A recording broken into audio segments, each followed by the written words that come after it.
Whether walking, standing, sitting, or lying down, it flexes and stretches. This is the body's movement, joined together with tendons and bones, plastered over with muscle and skin, hidden by complexion. This body isn't seen for what it is, filled with intestine, filled with stomach, with the lump of the liver, bladder, lungs, heart, kidneys, spleen, mucus, sweat, saliva, fat, blood, synovial fluid, bile and oil. On top of that, in 9 streams, filth is always flowing from it. From the eyes, eye secretion. From the ears, ear secretion. From the nose, mucus. From the mouth, now vomit, now phlegm, now bile. From the body, beads of sweat, and on top of that, its hollow head is filled with brains.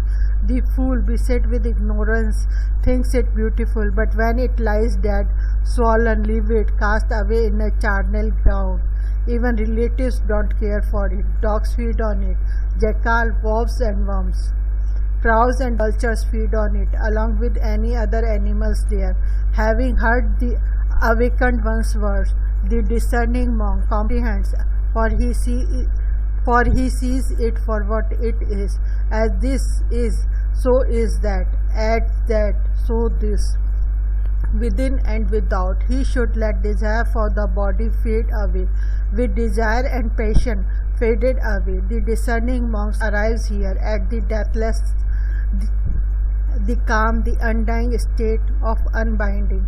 This two-footed, filthy, evil smelling, filled with various carcasses, oozing out here and there body. Whoever would think, on the basis of a body like this, to exalt himself or disparage another? What is that if not blindness? Monks, it's just as if there were a boil that had been building for many years with 9 openings. 9 are lanced heads. Whatever would ooze out from it would be an uncleanliness oozing out, a stench oozing out, a disgust oozing out. Whatever would be discharged from it would be an uncleanliness discharging, a stench discharging, a disgust discharging. A boil, monks, is another word for this body composed of the 4 properties, born of mother and father, fed on rice and porridge, subject to inconstancy, rubbing and massaging, breaking up and disintegrating. It has 9 openings, 9 are lanced heads. Whatever would ooze out from it would be an uncleanliness oozing out, a stench oozing out, a disgust oozing out. Whatever would be discharged from it would be an uncleanliness discharging, a stench discharging, a disgust discharging. For that reason, you should become disenchanted with this body. Pingia. I am old and weak, my complexion dull. I have blurry eyes and trouble hearing, but may I not perish deluded, confused. Teach me the Dhamma, so that I may know, for abandoning here of birth and aging. The Buddha, seeing people suffering on account of their bodies, had heedless people are oppressed on account of their bodies, then heedful, Pingia, let go of the body for the sake of no further becoming. Pingia, in the 4 cardinal directions, the 4 intermediates, above and below, the 10 directions, there is nothing in the world, unseen, unheard, unsensed, uncognized by you. Teach me the Dhamma, so that I may know. The abandoning here of birth and aging, the Buddha, seeing people, victim of craving, aflame, overwhelmed with aging, then heedful, Pingia, let go of craving, for the sake of no further becoming. Manava, on seeing an old person and a person in pain, disease, and a person dead gone to life's end, I left for the life gone forth, abandoning the sensuality, that entices the heart. All too soon this body will lie on the ground, cast off, bereft of consciousness, like a useless scrap of wood. Look at the beautified image, a heap of festering wounds, showed up ill, but the object of many desires, where there is nothing lasting or sure. A city made of bones, plastered over with flesh and blood, whose hidden treasures are pride and contempt, aging and death. This unlistening man matures like an ox, his muscles develop, his discernment not. Kimbila, as if sent by a call, it drops on us aging. The body seems other, though it's still the same one. I am still here and have never been absent from it, but I remember myself as if somebody else. Mahakala. This swarthy woman, preparing a corpse for cremation, crows like, enormous, breaking a thigh and then the other thigh, breaking an arm and then the other arm, cracking open the head like a pot of curds. She sits with them heaped up beside her. Whoever unknowing make acquisitions, the fool returns over and over to suffering and distress. So discerning, don't make acquisition. May I never lie with my head cracked open again. Rajadatta, I, a monk, gone to the charnel ground, saw a woman cast away, discarded. There is a cemetery. Though some were disgusted, seeing her dead, evil lust appeared, as if I were blind to the oozings. In less time than it takes for rice to cook, I got out of that place, mindful, alert. I sat down on one side. Then apt attention arose in me. The drawbacks appeared, disenchantment stood at an even keel. With that my heart was released. See, the Dhamma's true rightness, the three knowledge have been attained, the awakened one's bidding done. As Shubha the nun was going through Jivaka's delightful mango grove, a libertine, a goldsmith's son, blocked her path. So she said to him, "What wrong have I done you, that you stand in my way? It's not proper, my friend, that a man should touch a woman gone forth. I respect the master's message, the training pointed out by the one well gone. I am pure without blemish. Why do you stand in my way? You, your mind agitated, impassioned. I, unagitated, unimpassioned, with the mind entirely freed. Why do you stand in my way? You are young and not bad looking. What need do you have for going forth? Throw off your ochre robe. Come, let's delight in the flowering grove. A sweetness they exude everywhere. The towering trees with their pollen. The beginning of spring is a pleasant season. Come, let's delight in the flowering grove. The trees with their blossoming tips moan as it were in the breeze. What delight will you have if you plunge into the grove alone? Frequented by herds of wild beasts, disturbed by elephants rutting and aroused, you want to go unaccompanied into the great, lonely, frightening grove? Like a doll made of gold, you will go about like a goddess in the gardens of heaven with delicate, smooth Kasi fabrics. You will shine, O beauty without compare.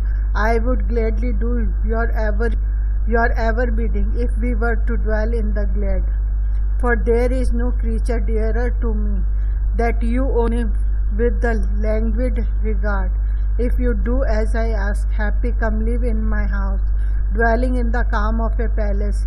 Have women wait on you, wear delicate Kashi fabrics, adorn yourself with garlands and creams. I will make you many and varied ornaments of gold, jewels and pearls. Climb onto a costly bed, scented with sandalwood carvings, with the well-washed coverlet, beautiful, spread with the woolen quilt, brand new, like a blue lotus rising from the water, where no human beings dwells. You will go to old age with your limbs unseen if you stay as you are in the holy life. What do you assume of any essence here in this cemetery grove, filled with corpses, with this body destined to break up? What do you see when you look at me, you who are out of your mind. Your eyes are like those of fawn, like those of a sprite in the mountains. Seeing your eyes, my sensual delight grows all the more. Like tips they are of blue lotuses in your garden, in your golden face spotless. Seeing your eyes, my sensual delight grows all the more. Even if you should go far away, I will think only of your pure long-lashed gaze, for there is nothing dearer to me than your eyes, only with the languid regard. You want to stray from the road. You want the moon as a plaything. You want to jump over Mount Sineru. You who have designs on one bone of the Buddha, for there is nothing anywhere at all in the cosmos with its gods that would be an object of passion for me. I don't even know what that passion would be, for it's been killed root and all by the path, like embers from a pit scattered, like a ball of poison evaporated. I don't even see what that passion would be, for it's been killed root and all by the path. Try to seduce one who hasn't reflected on this, or who has not followed the master's teaching, but try it with this one who knows, and you suffer. For in the midst of praise and blame, pleasure and pain, my mindfulness stands strong. Knowing the unattractiveness of things compounded, my mind cleaves to nothing at all. I am follower of the one well gone, riding the vehicle of the eightfold way. My arrow removed, fermentation free, I delight, having gone to an empty dwelling. For I have seen well-painted puppets, hitched up with sticks and strings, made a dance in various ways. When the sticks and strings are removed, thrown away, scattered, shredded, smashed into pieces, not to be found. And what will the mind there make it home? This body of mine, which is just like that, when devoid of dhammas, doesn't function. When devoid of dhammas, it doesn't function. In what will the mind there make it so? Like a mural you have seen painted on a wall, smeared with yellow orpiment. There your vision has been distorted, meaningless your human perception, like an evaporated mirage, like a tree of gold in a dream, like a magic show in the midst of a crowd. You run blind after what is unreal, resembling a ball of sealing wax set in a hollow with a bubble in the middle and begged with tears. Eye secretions are born there too. The parts of the eye are rolled all together in various ways. Pluckering out her lovely eye, with mind unattached, she felt no regret. Here, take this eye, it's yours. Straight away she gave it to him. Straight away his passion faded right there, and he begged her forgiveness. Be well, follower of the holy life. This sort of thing won't happen again. Harming a person like you is like embracing a blazing fire. It's as if I have seized a poisonous snake. So may you be well, forgive me. And released from there, the nun went to the excellent Buddha's presence. When she saw the mark of his excellent merit, her eye became as it was before.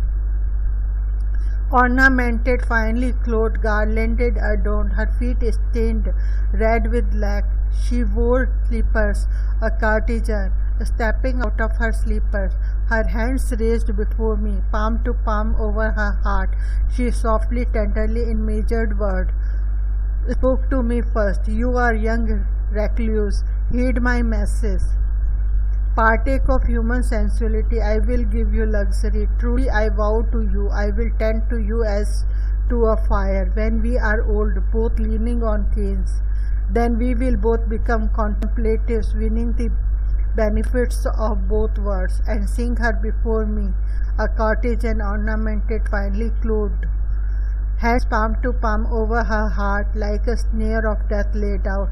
Apt attention arose in me, the drawbacks appeared, and disenchantment stood at an even keel. With that, my heart was released, seeing the Dhamma's true rightness. The three knowledge have been attained, the Buddha's bidding done. Kappa, full of the many clans of impurities, the great manufacturer of excrement, like a stagnant pool, a great tumor, great wound, full of blood and lymph, immersed in a cesspool, tricking liquids, the body is oozing foulness always, bounded together with 60 sinews, plastered with a stucco of muscle, wrapped in a jacket of skin. This foul body is of no worth at all, linked together with chains of bones, stitched together with tendons threads. It produces its various postures, from being hissed up together, headed surely to death in the presence of the king of mortality. The man who learns to discard it right here goes wherever he wants.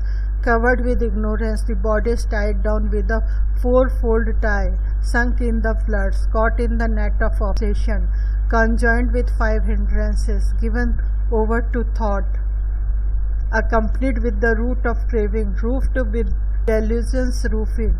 That's how the body functions, compelled by the compulsion of karma. But its attainment ends in ruin. Its many becomings go to ruin. These who hold to this body as mine, blind fools, people run of the mill, fill the horrific cemetery, taking on further becoming. Those who stay uninvolved with this body, as they would with the serpent smeared with dung, disgorging the root of becoming from lack of fermentation, will be totally unbound. Notes: the fourfold tie: greed, ill will, attachment to percept and practice, and dogmatic obsession with views. Floods, sensuality, becoming, views, and ignorance. These are identical with the 4 yokes: obsession, sensual passion, resistance, views, uncertainty, conceit, passion for becoming, and ignorance. Hindrances: sensual desire, ill will, sloth and torpor, restlessness and anxiety, and uncertainty. The root of becoming, craving. Ampabali. Black was my hair, the color of bees, and curled at the tips. With age it looked like coarse ham. The truth of the truth speaker's word doesn't change. Fragrant like a perfumed basket, filled with flowers, my coiffure. With age it smells musty, like animal fur. The truth of the truth speaker's word doesn't change. Thick and lush, like a well-tended grove, made splendid, the tips elaborate, with comb and pin. With age it grew thin and bald here and there. The truth of the truth speaker's word doesn't change. Adorned with gold and delicate pins, it was splendid, ornamented with braids. Now with age that has grown bald, the truth of the truth speaker's word doesn't change. Curved as if well drawn by an artist, my brows were once splendid. With age they drooped down in force. The truth of the truth speaker's word doesn't change. Radiant, brilliant like jewels, my eyes elongated, black, deep black. With age they are no longer splendid. The truth of the truth speaker's word doesn't change. Like a delicate peak, my nose was splendid in the prime of my youth. With age it's like a long paper. The truth of the truth speaker's word doesn't change. Like bracelets, well fashioned, well finished, my ears were once splendid. With age they dropped down in force. The truth of the truth speaker's word doesn't change. Like plantain buds in their color, my teeth were once splendid. With age they are broken and yellowed. The truth of truth speaker's words doesn't change. Like that of a cuckoo in the dense jungle, fleeting through deep forest thickets, sweet was the tone of my voice. With age it cracks here and there. The truth of the truth speaker's word doesn't change.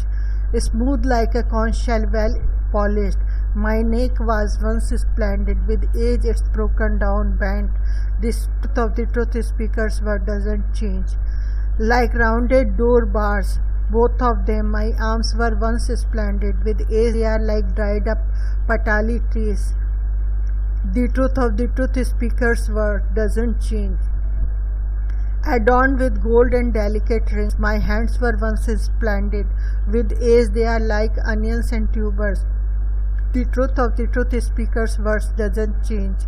Swelling round, firm and high, both my breasts were once splendid. In this drought of old age they dangle with empty old water bags. The truth of the truth speaker's words doesn't change. Like a sheet of gold well burnished, my body was splendid. Now it's covered with very fine wrinklets. The truth of the truth speaker's word doesn't change. Smoothed in their lines like an elephant's trunk, both my thighs were once splendid. With age they are like knotted bamboo. The truth of the truth speaker's word doesn't change. Adorned with gold and delicate anklets, my calves were once splendid. With age they are like sesame sticks. The truth of the truth speaker's word doesn't change. As if they were stuffed with soft cotton, both my feet were once splendid. With age they are shriveled and cracked. The truth of the truth speaker's word doesn't change. Such was this physical heap, now decrepit, the home of pains, many pains, a house with its plaster are fallen off. The truth of the truth speaker's word doesn't change. Nanda, sick, putrid, unclean. Look, Nanda, at this physical heap. Through contemplation of the foul, develop your mind, make it one well-centered. As this, your body, so that, as that, so this. It gives off a foul stance, the delight of fools. Considering it thus, untiring both day and night, I wish my own discernment dissecting it saw. And as I heedful examined it aptly, this body as it actually is was seen inside and out. Then was I disenchanted with the body and dispassionate within. Heedful, detached, calmed was I unbound. Sona, 10 children I bore from this physical heap. Then weak from that age I went to a nun. She taught me the Dhamma, aggregates, sense, spheres and elements. Hearing her Dhamma, I cut off my hair and ordained, having purified the divine eye, while still a probationer.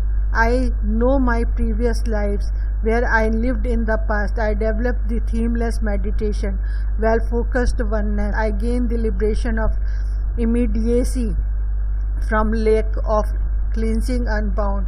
The 5 aggregates comprehended stand like a tree with its root cut through. I spit on old age, there's now no further becoming.